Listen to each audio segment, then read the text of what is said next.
Hello there students. तो ये question पूछा गया था 2009 के गेट एग्जाम में, टोटल 4 मार्क्स के लिए। 4 मार्क्स यानी कि 2 पार्ट ही होंगे, क्योंकि गेट एग्जाम में मैक्सिमम एक क्वेश्चन 2 मार्क्स के लिए आ सकता है। That means you have 2 parts to this question. Let's read out the statement, then we will solve this.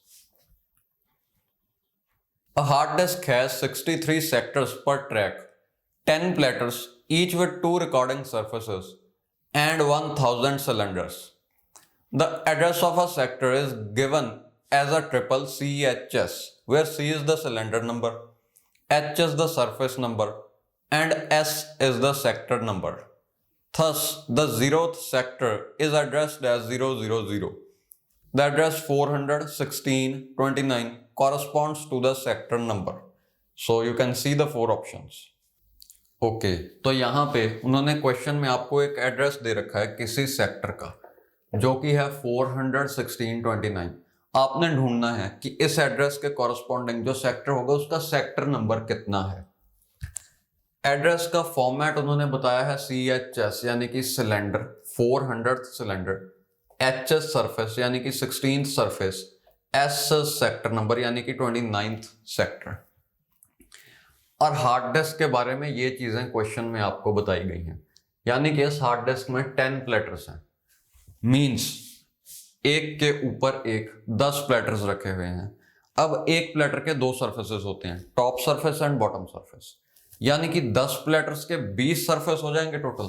तो मान लो यहाँ पे अगर 10 प्लेटर्स हैं, टोटल उनके 20 सरफेसेस होंगे। यहाँ पे मैंने कम प्लेटर्स ही शो किए हुए हैं, anyways you can understand that.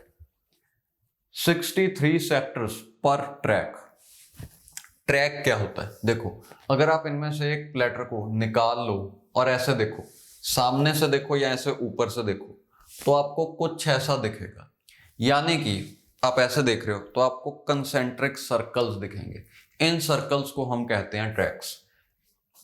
एक ट्रैक के ऊपर काफी सारे सेक्टर्स होते हैं, जैसे कि ये सारे सेक्टर्स हैं। यहां पे मैं सेक्टर्स बना रहा हूं। ऐसे 63 सेक्टर्स एक ही ट्रैक के ऊपर हैं। ओके, 63 सेक्टर्स पर ट्रैक। अब रही बात इस पर ट्रैक्स कितने होंगे टोटल, वो ढूंढते हैं। आपको कहा गया है कि 1000 सिलेंडर्स हैं, टोटल नंबर ऑफ सिलेंडर्स 1000 है। अब सिलेंडर्स क्या होते हैं? अगर आप टॉप मोस्ट प्लेटर पे कोई भी एक एक ट्रैक की बात कर रहे हो, जैसे मैं बोल रहा हूं 7th ट्रैक, तो इनर मोस्ट से यानी कि सेंटर से हम 7th ट्रैक काउंट करेंगे, 0 1 2 3 4 5 6 7। अब ये एक ट्रैक है, इसके नीचे वाले प्लेटर पे भी मैं उसी ट्रैक को सिलेक्ट कर लूं, उससे नीचे वाले प्लेटर पे भी मैं उसी ट्रैक को सिलेक्ट कर लूं। सभी 10 के 10 प्लेटर से मैंने 7th ट्रैक सिलेक्ट कर लिया। इन ट्रैक्स को हम कंबाइंडली कहेंगे कि ये 7th सिलेंडर है, if you are counting from the centre. मतलब अलग अलग प्लेटर से सेम ट्रैक नंबर सिलेक्ट करने से कंबाइंडली हम उन्हें कह सकते हैं कि ये एक सिलेंडर है। तो जितने ट्रैक्स होंगे एक प्लेटर पर उतने ही सिलेंडर्स होंगे, क्योंकि ये पहला सिलेंडर, ये दूसरा, ये तीसरा, सो ऑन, जितने ट्रैक्स हैं उतने सिलेंडर्स होंगे। यानी कि हार्ड डिस्क में सिलेंडर जैसा फिजिकली कुछ नहीं होता कि आप कहो कि एक सिलेंडर कहाँ पे है। वो हम बस ट्रैक्स को ग्रुप करके एक चीज कह रहे हैं कि ये सिलेंडर होगा। फिजिकली सिलेंडर जैसा कुछ नहीं है। हाँ, आप प्लेटर देखना चाहो वो हार्ड डिस्क में मिल जाएगा आपको। Most of the hard disk में एक ही प्लेटर होता है और 2 सरफेसेस। कुछ में तो मतलब जो ज्यादातर आप देखोगे, जैसे आजकल 1 TB की हार्ड डिस्क है तो 1 TB पूरा ही एक ही प्लेटर के एक ही सरफेस पर होता है। Okay, anyways let's continue the question. तो यहां पे ये डाटा गिवन है, हमें कन्वर्ट करना है इस एड्रेस को सेक्टर नंबर में। अब देखते हैं एक सिलेंडर में टोटल कितने सेक्टर्स होंगे। देखो, एक सिलेंडर में 10 प्लेटर्स हैं और 20 सरफेसेस हैं। ओके, जैसे हम 7th सिलेंडर की बात कर रहे थे, है ना, तो उसमें 20 सरफेसेस होंगे टोटल। एक सरफेस पे एक ट्रैक है जो उस सिलेंडर का होगा। ओके, अब हर ट्रैक पर 63 सेक्टर्स हैं, यानी कि इस सिलेंडर के पहले सरफेस पे 63 सेक्टर्स होंगे, दूसरे सरफेस पे 63 सेक्टर्स होंगे, तीसरे पे भी 63 सेक्टर्स होंगे, चौथे पे भी 60, so on till 20th surface, सभी पर 63 सेक्टर्स होंगे इस सिलेंडर के लिए। ओके, यानी कि एक सिलेंडर में 63 सेक्टर्स पर surface into number of surfaces, इतने सेक्टर्स टोटल होंगे एक सिलेंडर में। और एक सरफेस में तो आपको देख ही रहा है कि 63 सेक्टर्स होंगे। ओके, यहां पे देखने वाली बात यह है कि एक्चुअली अगर हम टोटल नंबर ऑफ सेक्टर्स ढूंढना चाहें एक सरफेस पे कितने हैं, तो वो होगा 63 इंटू 1000। ओके, यानी कि एक सरफेस पे टोटल सेक्टर्स देखो, इस ट्रैक में 63 हैं, इससे अंदर वाले ट्रैक में 63, उससे अंदर वाले ट्रैक में 63, सभी ट्रैक्स पे 63 सेक्टर्स हैं, यानी कि टोटल 63,000 सेक्टर्स हो जाएंगे एक सरफेस पर। बट हम वो बात नहीं कर रहे, हम कुछ और ढूंढना चाहते हैं। हम चाहते हैं कि अगर सिलेंडर नंबर डिफाइंड है, एड्रेस में सबसे पहले सिलेंडर नंबर है, सिलेंडर नंबर हमने फिक्स कर लिया कि 400 है, उसके बाद हम ढूंढना चाहते हैं कि एक सरफेस पे कितने सेक्टर्स होंगे।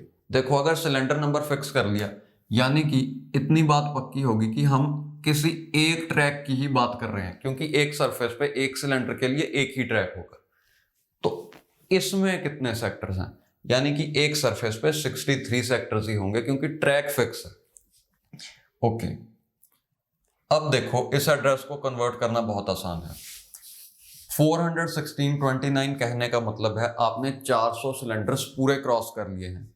उसके अगला जो 401 नंबर का सिलेंडर है, उसमें 16 सरफेसेस पूरे भर चुके हैं, और जो 17th सरफेस है उसका 29th सेक्टर, उसके 29th सेक्टर की बात आप अभी कर रहे हो। ओके, 400 सिलेंडर्स पूरे भरना, यानी कि सेक्टर्स कितने होंगे, एक सिलेंडर पे इतने सेक्टर्स हैं, तो 400 पे होंगे 400 इंटू 63 इंटू 20,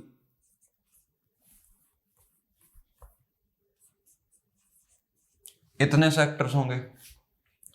अब 400 सिलेंडर्स आप छोड़ आए हो, आप 400 फर्स्ट सिलेंडर की बात कर रहे हो, उस पे 16 सरफेसेस आपने भर दिए हैं। 16 सरफेसेस का मतलब होगा 16 इंटू 63 सेक्टर्स, क्योंकि एक सरफेस पे हमने देखा 63 सेक्टर्स हैं, तो 16 पे 16 इंटू 63 होंगे। ये इतने आप भर चुके हो। उससे अगले सरफेस पे आपने 29 सेक्टर्स और भर दिए, यानी कि इनमें भी 29 हमें ऐड करना पड़ेगा। ओके, तो ये है आपका आंसर ए पार्ट का। Let's solve it. 400 multiplied by 63 into 20 plus 16 into 63 plus 29, या तो ये आया 505037, यानी कि ए पार्ट का आंसर हुआ 505037।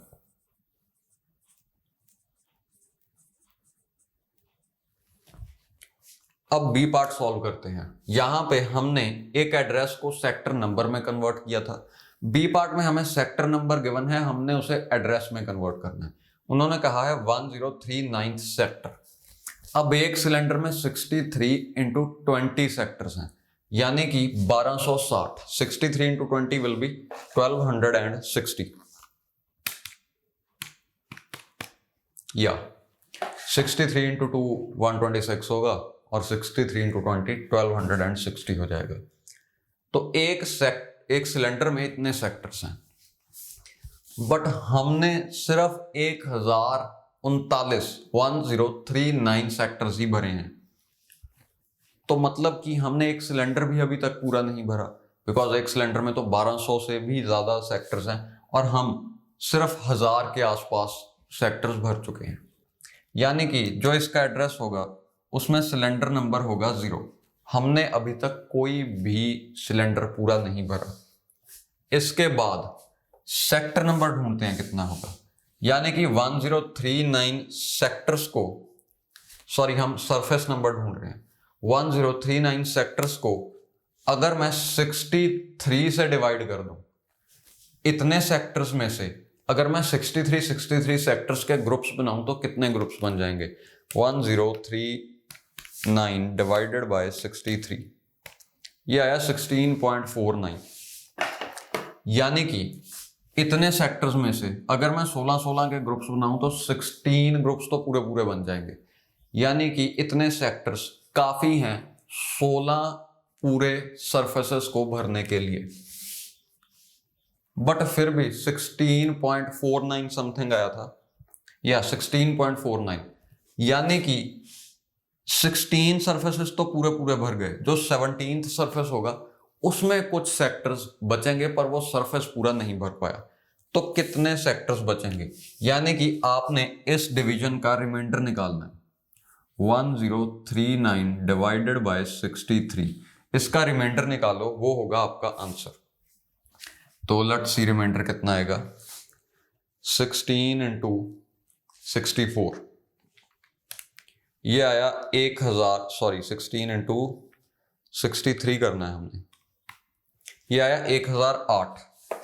यानी कि अगर मेरे पास 1008 सेक्टर्स होते फिर तो पूरे पूरे 16 सरफेसेस ही भर पाते। बट मेरे पास 1008 से 31 सेक्टर्स ज्यादा हैं, तभी 1039 बनेगा। ओके, तो रिमाइंडर होगा 31, यानी कि 16 into 63 plus 31 will be 1039। Okay, तो यहां पे जो सेक्टर नंबर होगा, यानी कि 16 सरफेसेस पूरे भरने के बाद भी 31 सेक्टर्स बच रहे हैं, तो ये होगा address for this sector. Okay, 0, 16, 31 कहने का मतलब है कि कोई भी सरफेस, कोई भी सिलेंडर पूरा नहीं भरा। 16 सरफेसेस पूरे भर चुके हैं, पर उससे अगला सरफेस है उसमें 31 सेक्टर्स भर चुके हैं। ओके।